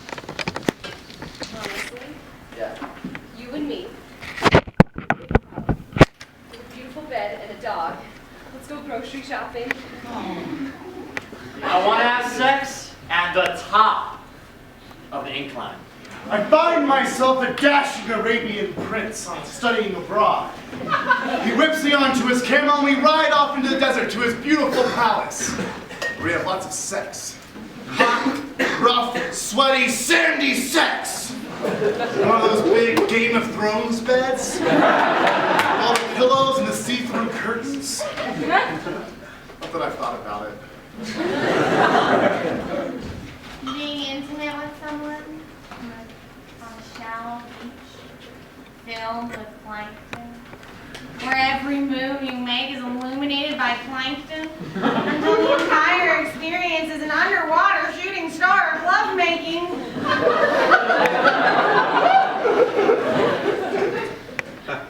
A committed, sadomasochistic relationship with my best friend. Astronaut sex! Double spacesuit! A person who evokes a lot of emotion with their feet.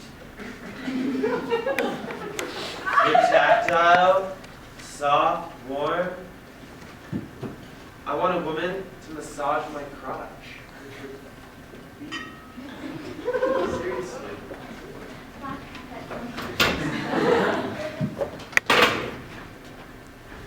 So then, Emma Watson and I spend the rest of our lives together, tasting wine and doing it on every ride in the wizarding world of Harry Potter. Long dark hair, awesome tattoo, only one, and I have to find it when you use it, and a pierced left nipple.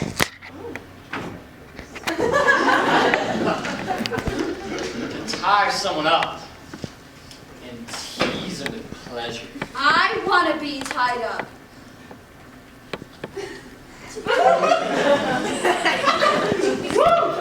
True fucking love.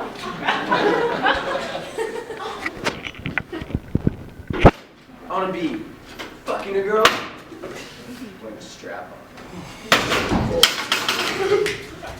We're traveling through Nepal together. We're in love, and we're having sex all over our little tented house. But gotta be quiet.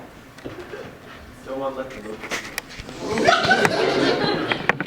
Western man, cowboy, Latino man. Mildred, aren't you forgetting someone? Older men, damn it! I really want to watch my boyfriend fuck the hell out of somebody. Or could we in the Lincoln room? Whoa. What the fuck? Yes! So, you know what I want to do? I want to run away from school and never come back, right? I'm gonna go find this deserted island in the middle of South Pacific, and I'm gonna build like this really sweet house, right? And then I'm gonna have like this subsistence farm over here, and then I'm gonna go fishing over here, and then have just lots and lots of sex. That's so sustainable. Enough with this sex, okay? I just want someone to know me, to inspire me to be better, be inspired by me to be better. I want them to be enough. I want to be their equal. I say, don't turn me into a fantasy. To masturbate in the bathroom during intermission. I really, really want a really sexy science geek trans man to fall desperately in love with me and take me on adventures all over the world. Wow, that is really specific.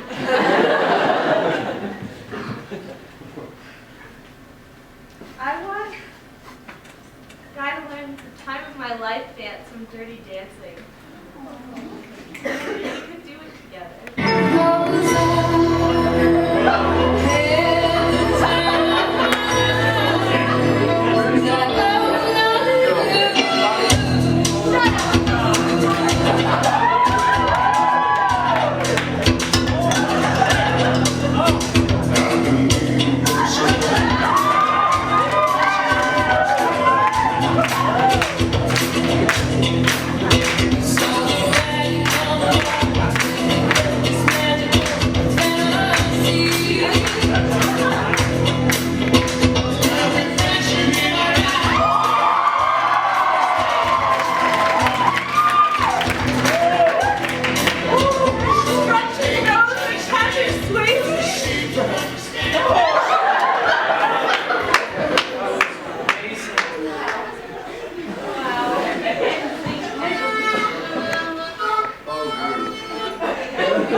Being artistic partners and biting on each other's ears while we listen to the songs that we wrote together. Wow.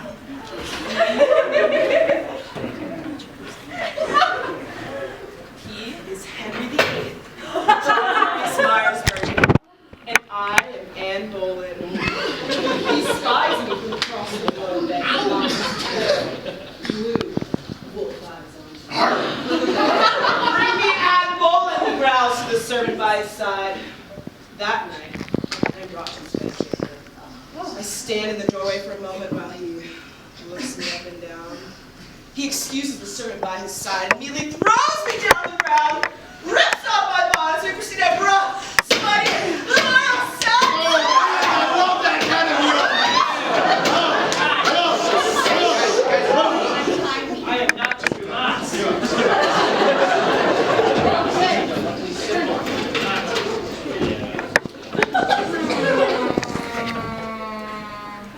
Now that we're all aroused, let's get back to the history of Constantine.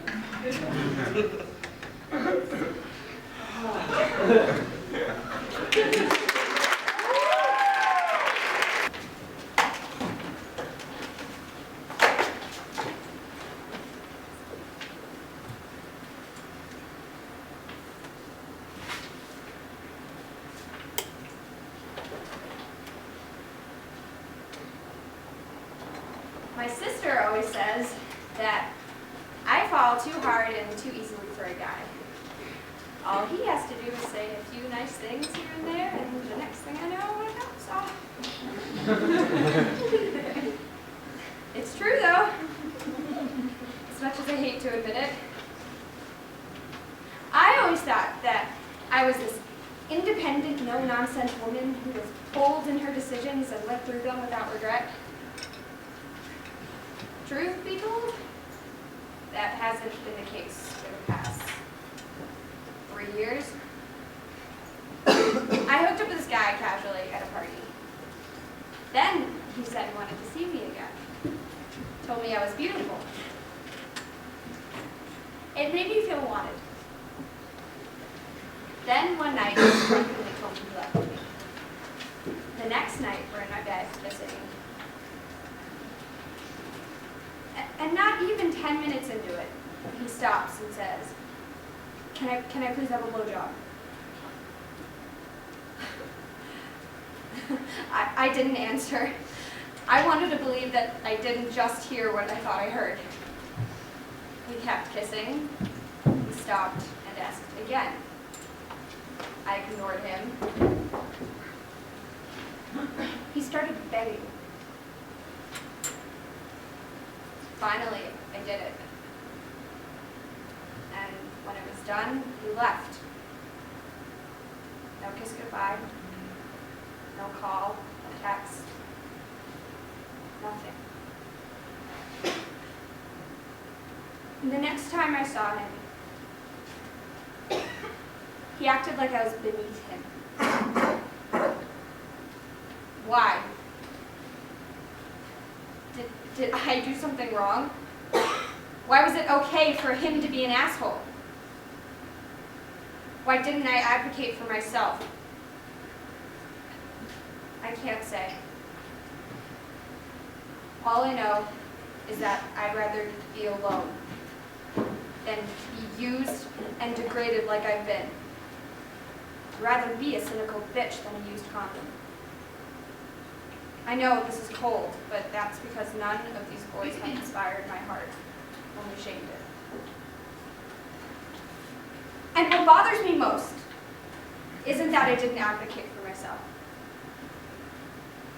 It's that I felt obligated. I felt like I had to satisfy his desires and neglect mine. Where did that come from? Why do I feel indebted to assholes who show interest? What does this say about our culture? What does this say about the men here, the women? What does this say about me? Why am I so uncomfortable with just being honest and saying, I don't want to go this far with you right now? Why can't I just say no? I don't want to give you a blowjob. Or, no, I don't owe you a fucking handy. What? I feel like I don't even know what a good hookup is like anymore. I'd really like to know what the fuck a good hookup is, because clearly I haven't been getting it, and I wonder whether or not other CC students get it too.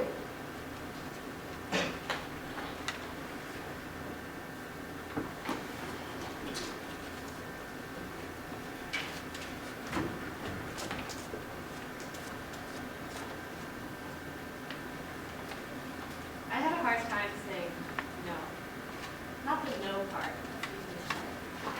It was guilt that got me. My sexual relations have always been filled with guilt. Since the moment I started dating my first boyfriend, I felt guilty, like there was something I owed him to keep him around. The key word for me became enough. When I was ready enough, we kissed, and once I felt ready enough, we made out. And then the question of sex arose. He wanted to, I didn't. But the more time passed, the more guilt made its presence known, scolding me. What about what he wants? You'll never be able to satisfy him if you don't put out. So, eventually, I decided I was ready. Or at least ready enough. Yes, I made the final decision, but I can't tell you if I was indeed ready like I claimed, felt guilty for denying my boyfriend something I thought he deserved, was terrified of losing him, or was so self-conscious in my own judgments that I was paralyzed into agreeing. Looking back on it, I think it was all of that. I took the self-defense class that CC offers last year, and our program leaders asked us to remember time when someone made us feel uncomfortable. I drew upon a time that I was walking home alone late at night, and a man appeared from behind a tree just a few steps away. My heart raced and butterflies filled my stomach, but I ignored these feelings because guilt had reared its head. This guy's just walking home too. You're misunderstanding the situation. Being nice. But in this conference room full of people shouting, no! I finally saw guilt for what it was. A charming dictator and a terrified thief. And the bedroom was no exception. Guilt found its way there and wrote my job requirement on my bedroom door. Please him, satisfy him, make him come. And every time I strayed, I felt myself in guilt's company. But If it's my duty to please others, how can I claim independence over my own body? I've learned to ignore my gut feelings for the sake of being nice. And I have learned these patterns so well that up until last year, I didn't even know I was doing it. My culture had told me my place as a woman, but it was guilt that kept me there. But the truth is, I don't owe anyone anything. It is not my job to make anyone come, except myself.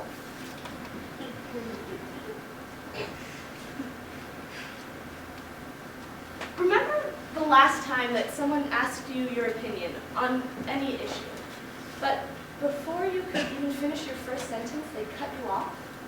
Did you believe they wanted to hear what you had to say? If we tell our women to participate in the decision-making process in the bedroom, and yet already expect certain services regardless, are we actually telling them to remain silent? But men are to blame. They're victims of this silence too. How is he supposed to know what his partner's thinking without being told? I cannot imagine how scary it must be, wondering if the woman you're engaging with is saying yes or no, if she really means yes or no, and if her silence is incorrectly assumed to be consent, he ends up legally raping her, which makes me wonder, are men free either? How's it taken me so long to figure out that my actions in the bedroom weren't my own, but what was expected of me? It's because I've never been taught to take the time to think about myself. And I just want to throw out this rule of already enough. You know, when I close my bedroom door, I tell the truth. Sometimes my truth is, I don't know how far I want to go with you. My heart races every time I do this, but I'm learning. As long as any women assume that in the bedroom they must do certain things, or any men assume that if she's participating, she must want it, the result is going to be destructive. So maybe the solution to this epidemic of guilt and assumption is simple.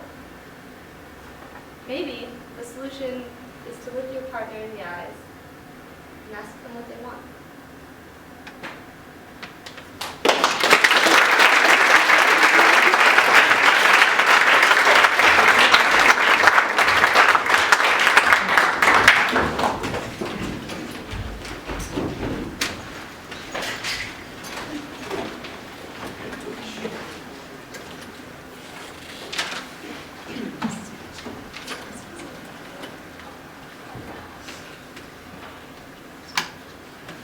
Okay.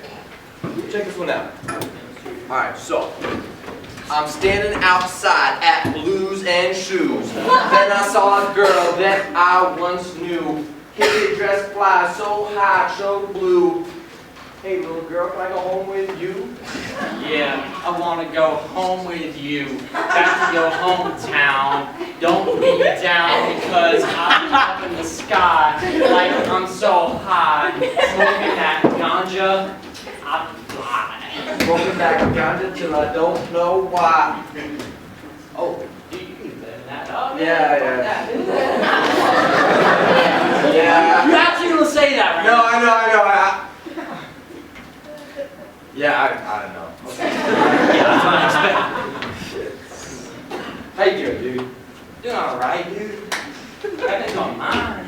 Yeah. Yeah, it's like up here, like this way, No, that way, let's this way, that way. Open that thing over there. I got some fat piece on that. Oh, your laptop? Yeah. Put those on. Let's lay it down. Are you getting? Is there more wheels? I You're rolling rock? don't know. Like 5 days old. Okay, here we go. Ooh!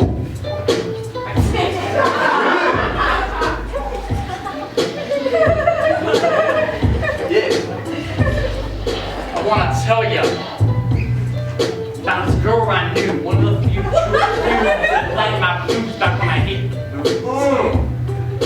Every time I saw her, life was new. But those green eyes of skies, her ties to other guys, and yeah, she still flirt and kiss. Hike her skirt, then resist. Is there something I missed? What comes so close to leave? Leaving me to grieve in disease? I can't even breathe. Tease.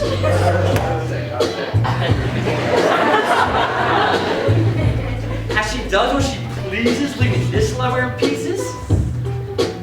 Yeah. I hate her. I love her. I know that there are others. I just can't choose which, dog. Oh, quit being a bitch. What? Alright, watch this.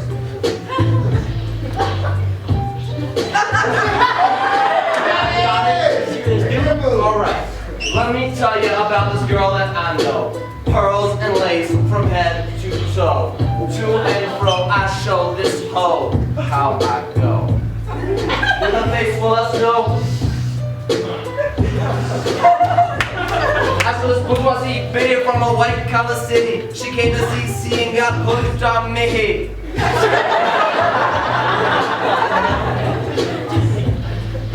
Man, I got a cocaine for free. Man, I got her to smoke my tree. And within 2 days, man, she was on her knees. Okay, for sure.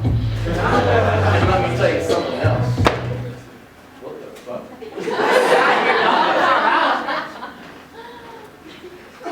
All hair. Female and male. All hair.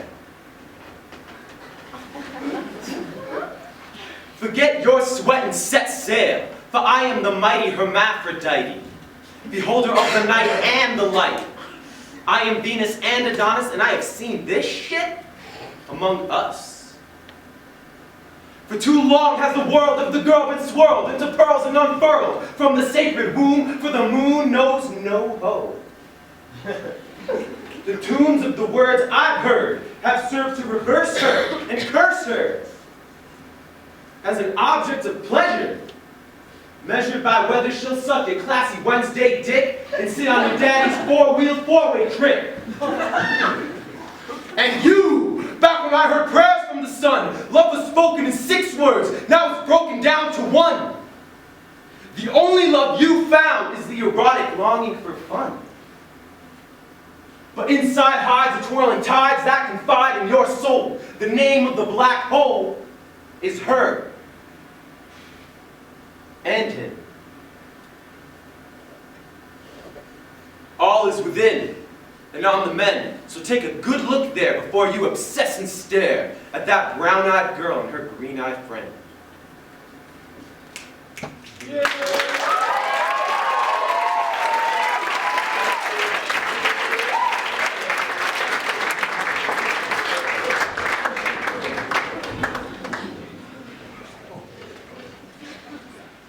Jesus Christ.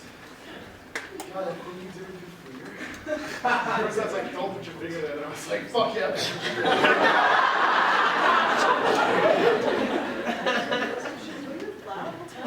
Fuck. Shit. Okay, yeah, I'm late. Well, since it's like the 8th time, so that's fine. I'm so sorry. Are you sorry? That was fucking awesome. Yeah, bioplants is hard.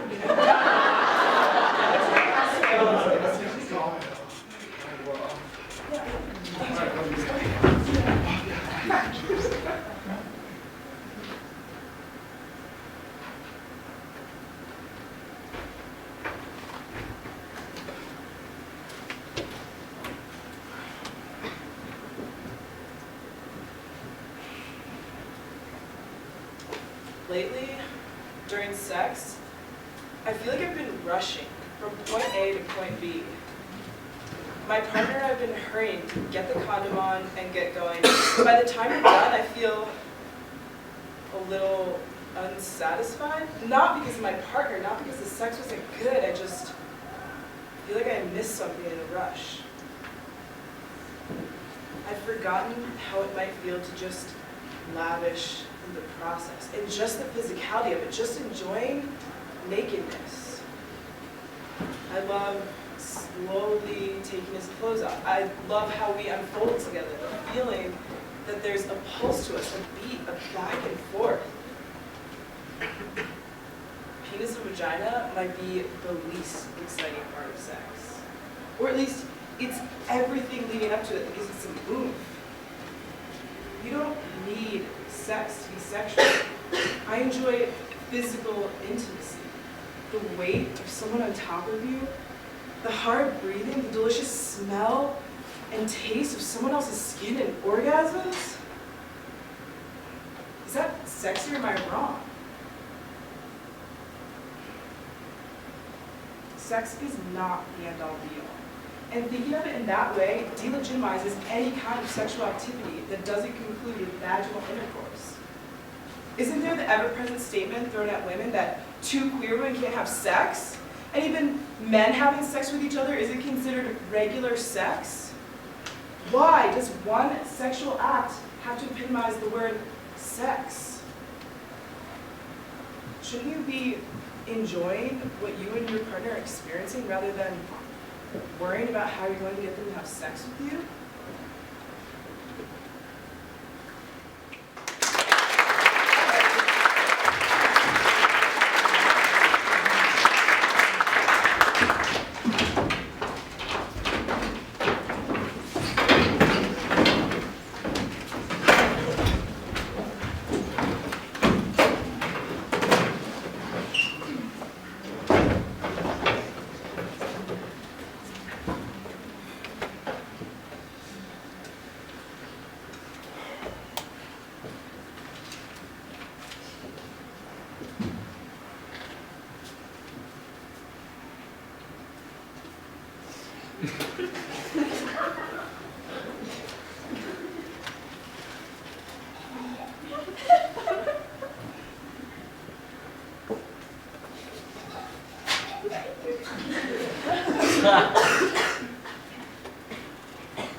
Need some water.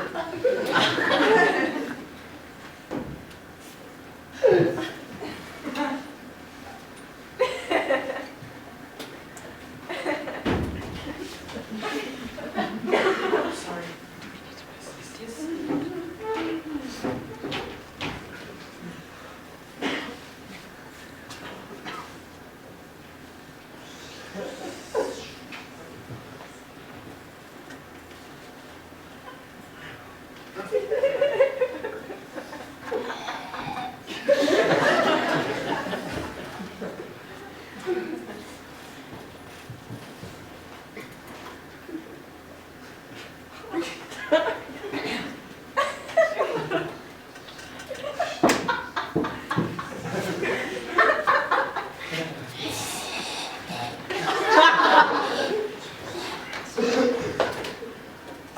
Hello, I'm Bruce.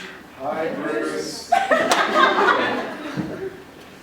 I'm here today because I am addicted to 4 substances. Okay, booze. Who's not, right? Coffee. I mean, I have about 6 cups a day. 6. Half a pack a day. And for lack of a better word, vagina. I'd say pussy normally, but on this stage it just feels wrong. If I were given the option cigs or pussy, I would drop cigs in a flash. I fucking love pussy. I mean, call me hungry, but it's true.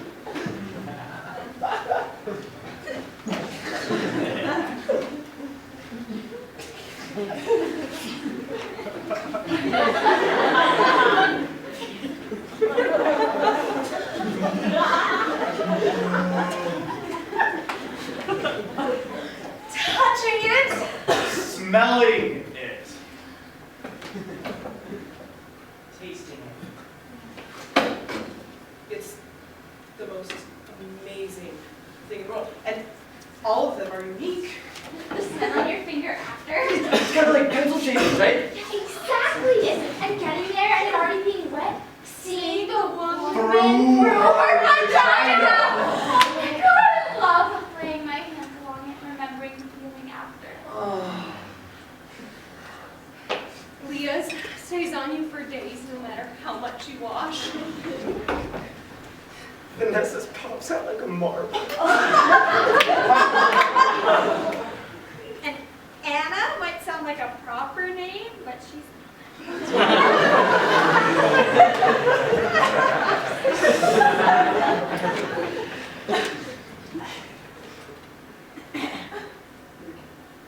You're all beautiful. and magnificent.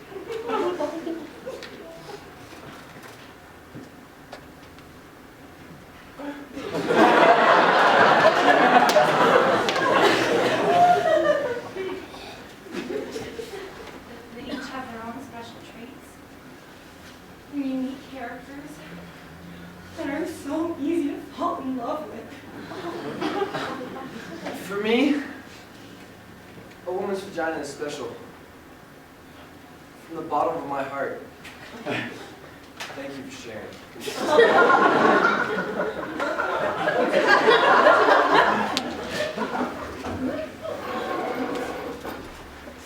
Thank you for being intimate. It changed my words. Thank you for nurturing and supporting me so that I may grow my own wings and take flight. Thank you for helping me forget everything else for a couple of hours each week.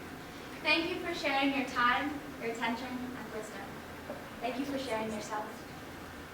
Thank you for showing me how much love I have to give, and that I shouldn't waste it on someone who won't return. Thank you for sharing your vulnerability and your courage. Thank you for making me stronger. Thank you for making me better. Thank you for being here and being vulnerable. Seeing a way to break the silences. Be supportive, laugh, share, and enjoy. Thank you for teaching me how to let my guard down, and for helping me realize how sweet the body can taste. Thank you for listening without interruption, for laughing with me, for letting me cry, and for taking this huge leap into the scary world of trust. Everybody pat your back. I thank you for where you are at. Misery, despair, elated, scared. Put yourself out there, beyond the scope. Together we grow, invincible.